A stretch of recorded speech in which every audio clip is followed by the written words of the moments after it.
Hello, Deadlings. Welcome back to Exploring the Entity, where killers, survivors, and secrets collide. I'm your co host, Mark. And Ducati. On today's episode, we want to do a quick recap of the 10th anniversary game event, the Black Banquet. Alrighty, everyone. So, the Black Banquet, we're going to start off with the cool fine dining dress code that it brought. It brought quite a bit of outfits. Unfortunately, I personally feel like it should have brought way more. But starting off with, as you can see on the screen, Dwight, Trapper, Kate, Claudette, not seen on the screen, but Legion and the Oni got skins in this one. They were pretty interesting, they were pretty cool, and they really fit the color aesthetic very well.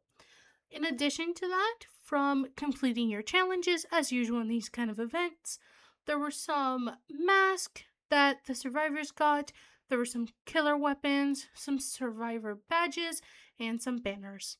And now we're gonna head on over to the meat of the game.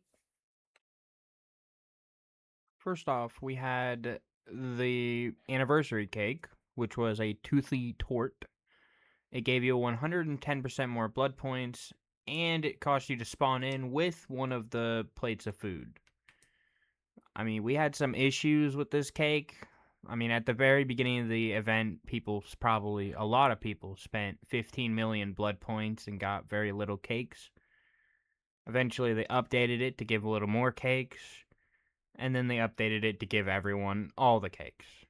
We also had a toolbox, a med kit, and a flashlight, all of which were basic, I'm pretty sure, blue rarity items. And, I mean, they were just that with a cool look to them. The killer also had a separate ability during the event, which was the poison. They were able to poison banquet tables, they were able to poison generators, pallets, windows, and if any survivor used any of those, they would become poisoned. The killer could also shoot the poison at a survivor and poison them directly. Yeah. So next up, we're gonna kind of talk about like the very big influential portion of the Black Banquet. As you can hear from the word banquet, this was very food orientated. So at the beginning of the trial, you would start with the menu of the day, which was selected from three separate dishes. These dishes would have three aspects to them. First, starting with a global effect. Basically, this persists throughout the entire main course. It was something that everyone kind of got to appreciate. Second, an effect, and this would be granted to the survivors who would eat their morsels that they were holding, and we will show how you were able to pick up morsels after eating the first one you spawned in with from your if you threw the cake. And then a payoff effect for survivors that put four morsels on a banquet table, and as well, you'll see that here shortly. So, one of the options was called a stuffed trotters. The global effect was gain haste after completing an action. And then, if you ate the morsel, you dash forward with a burst of speed. And then, if you put four, all survivors heal one health state and all actions are faster. Next up, we have the creamy pasta. Fragile pallets appear throughout the trial. Eating a morsel would reveal nearby pallets and become briefly immune to hits. And the banquet payoff, all survivors heal one health state, can rebuild and reset pallets, and all pallets cannot be broken. And lastly, we had the baked camembert. The global effect was portals appear, granting teleportation. Eating a morsel, you became briefly invisible to the killer. And banquet payoff, using a portal refreshes held items or gives a new item, as well as a brief burst of invisibility. So, as you're doing generators, once you pop the fourth generator, it would stop being the main course and then you would change over to the dessert phase. During this time, if you went up to any of the carts, you would pick up and you would eat a dessert. Desserts would have things such as either a brief haste boost, exclusive or undetectable for a brief duration, and briefly gain endurance or blindness immunity. So this would happen depending either for a very short amount of time if that last gen was popped and then you would leave, or you would get it a little bit quicker. The consistency of which of these three effects you would get was a little off and not very like easily controllable, or you couldn't really tell. So yeah. Next up, we'll be showing you a short video of picking up from a banquet table, not banquet table, a food cart, grabbing a morsel. And then in the next short clip, it's putting the morsel on the banquet table. If you put 4 on there, it would cause the global effect to happen. And next up, we have the archives that came out slowly over the duration of the event. This first one, it's just pretty much an invite letter to join the banquet. On the next one, it appears to be a classified document.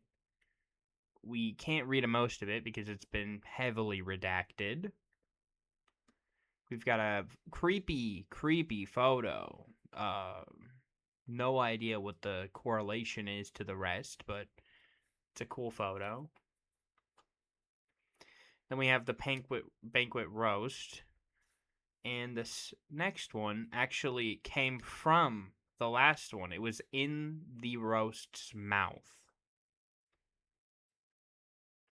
Alrighty, and then there was 5 more. We had this vial bucket. It basically kind of had inside of it where the champagne sitting kind of had like what looked like puke, to be honest. And then the next one were some intestines, rotting intestines. And then we had this trinkets farewell little poster. And then this scrabbled drawing. And then, as we all know, a little piece of the trinket from the Twisted Masquerade. All right, now we're going to move on to our own personal opinions about the event, starting with pretty much just the in-game mechanics as a whole. When I first started playing the event, I genuinely felt bad for the killers who were just getting slammed. It almost felt close to impossible to lose as a survivor player because at the beginning of the event, the morsels just felt so unbelievably unfair. You could go invisible, gain invincibility, gain crazy haste just out of nowhere. But as the event went on, I feel like people started to learn how to counteract most of them. So at the beginning of the event, my personal opinion was just it was incredibly unfair. And I mean, it was unfair throughout the entire event, no matter what. It was very one-sided, but people were able to get around it eventually. I did think, however, that if you were going to use like the invincibility, it felt very counterable. You would use it and the killer would just it was kind of like when you're holding dead hard and the killer knows you have dead hard. So you have to like wait it out and the killer's just following right behind you. That's just how it felt. Like you would use invincibility and you would still not make it anywhere because the killer just waited out the invincibility. The haste, it felt very hard to control. When you activated it, you just kind of slammed into a wall. Or, I mean, it happened to me many times where I used the haste one, slammed right into the wall right next to the pallet, and got downed anyways. I mean, there's that, and then not the haste one, the invincibility one. I mean, if you got that one, it was just GG's. It's just simple as that. On Killer, the poison, it actually didn't feel that bad. If you hit the survivor, sometimes though, it felt like you hit the survivor and it didn't, and it was kind of hard on Killer to tell if you'd hit the survivor. You'd have to really be listening for the coughs and sometimes you'd be able to see the like little green smoke around their head, but for the most part, I felt like it was kind of hard to tell if you'd hit them.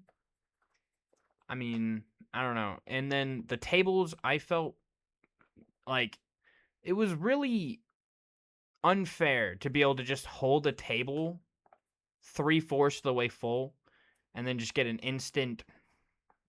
insta heal. It didn't matter who was where or what was happening. You could just heal all four players on the team at once. I personally didn't think that was very cool. I really liked the global effects. I thought those were a nice touch. I thought the insta heal was just unfair because all the global effects didn't really seem all that insane. I mean, yeah, and indestructible pallets is a little crazy, and invisibility with teleporting is insane, but all of which was counterable. Whereas the insta heal just didn't feel that way. You could save a person. You could absolutely stop a hook state just by insta-rezzing a player from across the map, and you didn't even have to interact with the killer in any way during that. You were sitting literally across the map, just walking back and forth from a banquet table to a food cart. I mean, I just didn't think that was very fun. Yeah, so for me, I guess like my very big one, my very first big one, is kind of like this thing that happens every time that there's an event that introduces some sort of new mechanic into the game, even if it's just for that event, which is just the factor of like there was no prior example or way to like learn how to use it before it went live. So then like your first couple of matches you're literally just basically self-teaching how to use these items and how to use these mechanics. So obviously that's just my constant like one across the board. Cuz I remember I was playing when they first introduced the blood generators to the Blood Moon event, and I remember like half of us spent like the first 2-3 days just being like, what the hell is this? Like, how do I use this? So it would have been nice if there was some sort of like, by the way, here's a quick little tutorial or like a quick little video to just kind of show us how to use it. But aside from that, I really loved the concept. It was such a cool, cute concept, because usually during anniversaries, one of the biggest things you do during an anniversary or a big event is that you usually sit down and you have like a big food, you have a big feast. So that kind of played into that. That was so cute. That was such a great idea in essence. The way they actually put it into the game, not so fantastic. It was very cool, but very horribly balanced. Um, kind of seems like seems to be like basically the constant with TBD, just imbalance. But I think it was kind of cool. It just also would have been nice if you could have actually like, for example, if you were holding the plate, it was very hard to actually like see the plate itself in your hand. Um and it's just like, oh, okay, so I have this cool feature, and yes, obviously, you know what the plate is, but you just couldn't see it. So it's just like, oh, I have this thing. Okay, well, I can't really like, I don't know, visually I can't see it. I can't enjoy it. Aside from that, the whole thing of like, oh yes, so we're gonna make like half of the map with all the carts, and then the other half we're gonna space very far away two tables. It's just like, oh, okay, so if I'm on one side of the map, I'm not gonna stop doing my generator to go pick up a morsel. And if I'm on the other side of the map, then I'm getting all the morsels. So, it was just that thing of like, okay, so I personally didn't even use them much because, again, it would take too much time to go actually pick up the morsels and interact with them and all that stuff. Um, I actually, my co host didn't speak on this at all, but I really did love, slash, in a way, hate. I loved the huge, like, table areas that they put on some of the maps. I understand where like all the maps couldn't really physically have that, so to speak, but I did enjoy the ones that did have it, and I wish all of them would have had them. So yeah, I feel like that's just how I personally feel. I would love somehow to have like this event come back just reworked. Like the same concept and the same idea of like the whole dishes and all that. That was cool.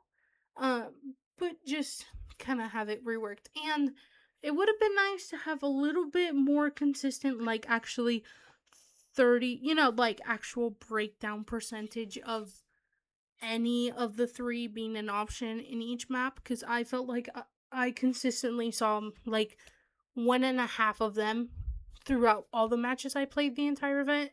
There was like, I'm pretty sure the complete portal and invisibility. I saw them maybe like example maybe like 2 out of 10 of the matches. Um, so yeah, and now we're gonna talk a little bit about how we felt playing on each side, just kind of during the event, and the way the player base kind of acted, and just the whole mechanics and everything. All right. Obviously, I don't even think I needed to say this in any way, shape, or form, but the event was very heavily survivor sided. It was very in favor of that side.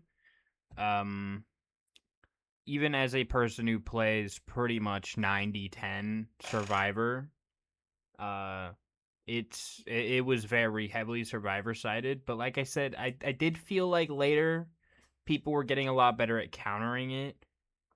God, even on the last couple days, people were starting to be able to counter the invisibility one by literally listening and seeing where I was going.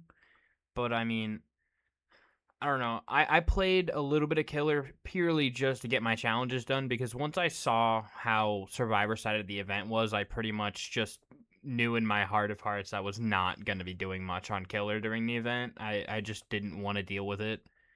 And the matches I did play, I did still usually win. It was just way more difficult than normal.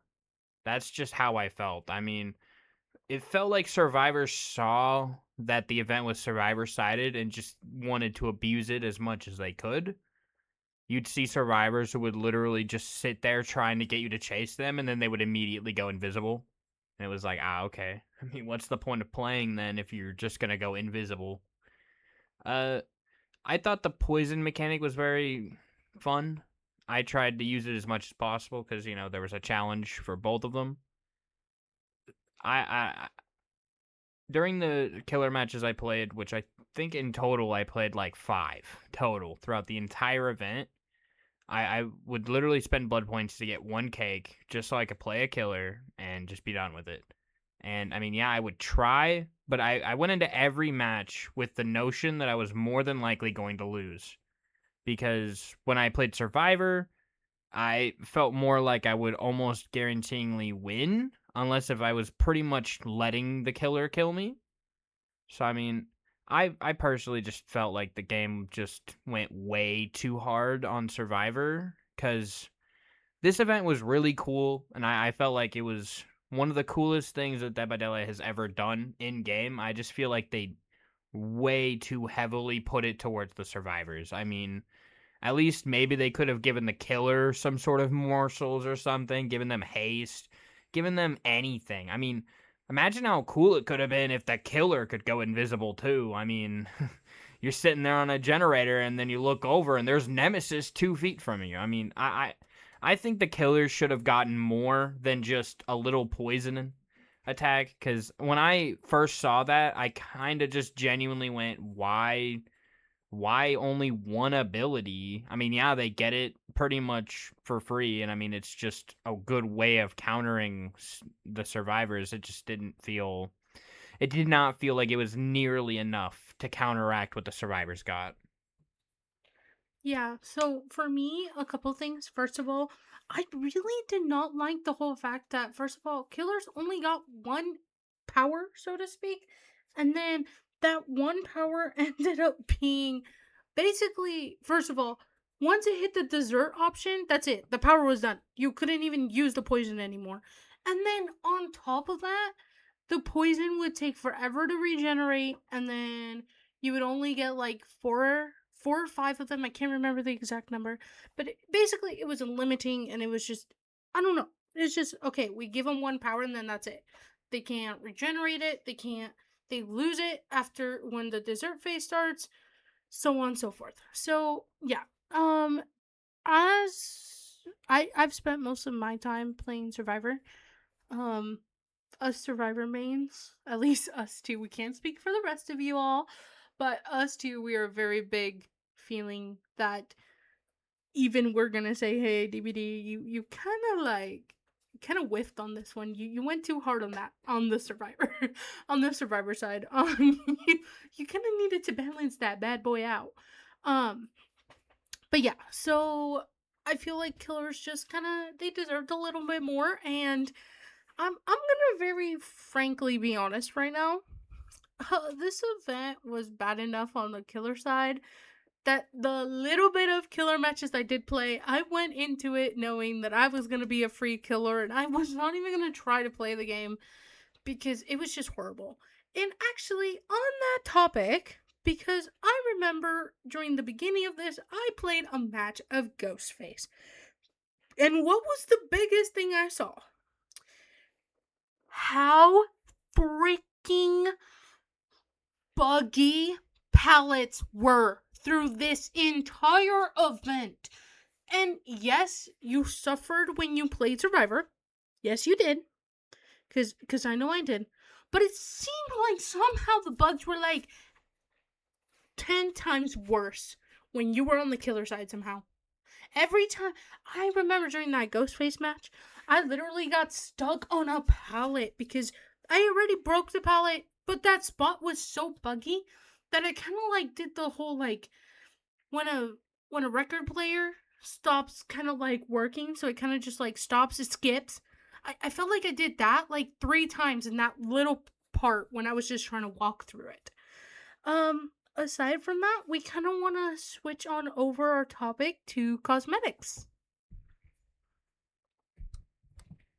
I personally feel like for the 10-year anniversary, there could have been way more done with cosmetics. I feel like they should have done something for way more of the characters than they did. I mean, the Dwight cosmetic and the Trapper cosmetic, personally, I will literally run them without the mask. I run 2/3 because I just don't particularly care for the mask like at all. I think the rest of the outfit looks great, but I still feel like there should have been way more options than just two. I personally, it's depressing, but my favorite outfit from the entire event was the free ones we got from the mail area. The white glow and the trapper glow. I honestly thought those were the coolest skins that we got because I didn't really care that much for any of the store skins because I personally wouldn't have spent money on any of them. And I mean, the Dwight and Trapper skin, like I said, I only used 2/3 of it, just the bottom two pieces. And I don't particularly end up using event like singular items, like just the random weapons that you get from events. So I mean, yeah, they're cool looking, but more than likely I'm gonna forget I even have them. Yeah, so for me at least, I first of all, let me say that I realized to a certain extent, more than likely, all the big things that were announced during the 10th anniversary broadcast is probably a huge, large part why we did not get so many skins during this event. And I'm very grateful for everything that is coming to DVD. But this is 10 years. This is not 1 year. This is not 5 years. This is 10 years. In my personal opinion, the least we could have had was a skin for all the base characters.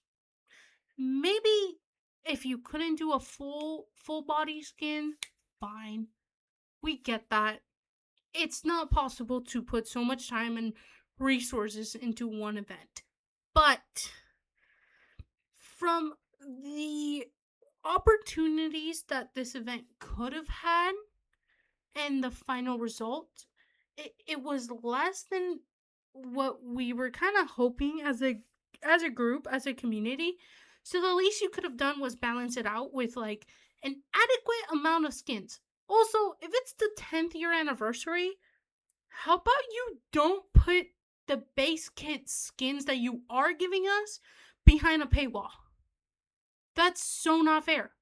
I would have bought the skins had I not had to pay basically over $10 for each of them, if that makes sense. Um, but aside from that, I I don't know. I The skins were good. The skins could have been better.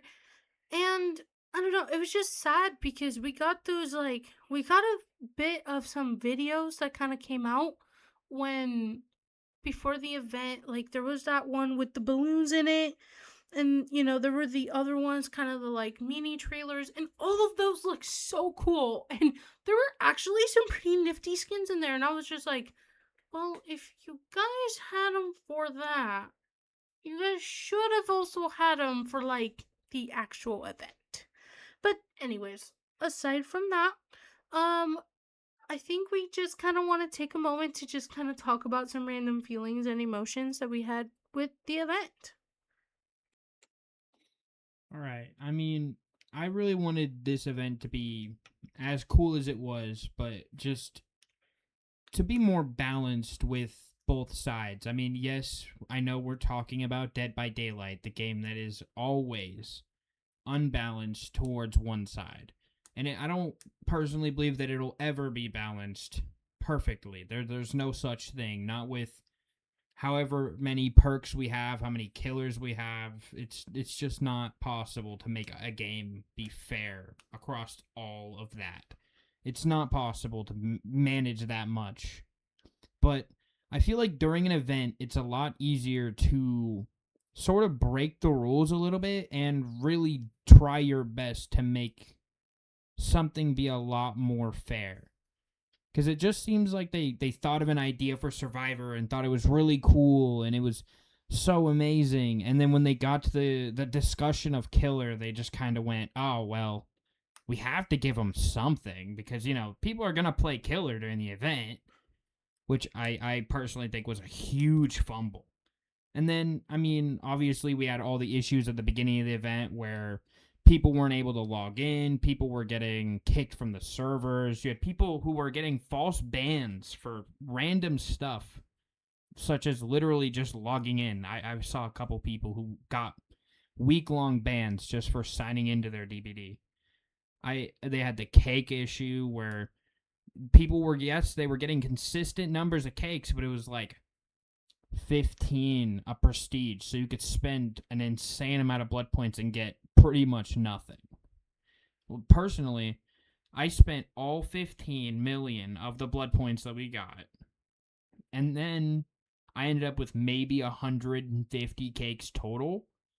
And then once they changed all the updates, I went on to an alt, did the same thing, and got probably close to 700 cakes within a very short duration of time, spending pretty much the same amount of blood points. I mean, yes, I did get cakes in the end, but it felt like I could have gotten a lot more. And then, I mean, obviously, I felt like the challenges were pretty unoriginal. I mean, just do generators, do random stuff. The milestone quests were the only ones that were even slightly different than just normal challenges. And even those were just place a morsel on a banquet table, pick up a morsel. And I mean, the killer side was just poison an object, poison survivors. It didn't feel all that original, even especially for a big event like a 10-year anniversary. The whole thing felt very underwhelming. Even though I enjoyed it, it felt like it could have been way, way better than it was. Yeah, so for me, I've seen quite a couple of Twisted Masquerades. I've seen some Bone Chill events. I've seen the Blood Moon, the Halloween event. Like, I've seen quite a bit of events across the board. And I feel like, I can't believe I'm going to say this, but to a certain extent, I feel like they've put more energy into those events than they put into this one. Like, it kind of seems like all the emotion, all the happiness, like all the creativity went into creating those 3 meals, and then that's it. That was like the extent of it. And, you know, again, I'm going to say I'm very grateful for everything that the creators are doing, the developers, and I appreciate all the UI hard work. I appreciate all of that. But it was a 10th year anniversary, and I feel like we could have done a little bit more. We could have brought more to the community. I think the community as a whole would have been okay with maybe a little less collabs coming out this year and maybe being held off to next year if we got a bigger event. If we got like more time was spent on the event itself. We really do appreciate all the hard work, but for 10 years it could have been way more than it is right now. I personally was just, I was just kind of disappointed, especially with like the in game kind of decor and all of that. It took me probably till like a weekend to realize that there was like actual changes to the lockers, that there were changes to like some of the stuff on the map. Because during Twisted Masquerade, you can tell, you see it, like the visuals were crazy. They were insane. They were everywhere. You felt like you were actually in the event versus when you were playing this event, it was just like, oh, there's a random snake on the locker, I guess. Like, what? You know? So, I don't know. It was really cool, but there just could have been so much more. And I really hope that we continue to get the Black Banquet event, definitely. I 100% believe we should continue to keep getting it. I just really hope that they take and they listen truly to the community, not to what two people said. They truly listen to the community and they go, okay, we're going to improve this event. We're going to make it bigger and better and grander. And hopefully by the 20th year of DBD, the Black Banquet, or if we get the Twisted Masquerade back, or whatever the new big anniversary event is, that it will be a showstopper to really, really, really, truly break servers. Um, that is all we have to say on this event at the moment. We really hope that all of you were both excited and you guys had good emotions, you had good times during this event. I do feel like once everyone started kind of realizing, especially that, it was very survivor sided, I saw very good, very happy moments when I played a couple of killer matches, kind of just like survivors being like, "Hey, this kind of seems unfair, so we're gonna be nice, we're gonna be gentle." Um, so I kind of just found some pretty good positive moments in the community. So I really appreciate for those who came in just for the event and for those who have been longtime members and will continue to be. Um, and hopefully this event will be a showstopper next year. With that, if you're curious about this information down the road, please feel free to head over to our website to see any of this on mobile or computer. And we do have a full roadmap kind of laid out currently on our website of everything that was mentioned during the 10th year anniversary broadcast, so you guys can keep an eye on that. Again, thank you for joining us here at Exploring the Entity. Remember to follow us on Spotify and Instagram at Exploring the Entity. Also, check us out on the visual side on YouTube at Exploring the Entity DVD. Until next time, Deadlings, keep your eyes on the shadows. Listen for the claws, because the fog doesn't just surround you, it waits for you.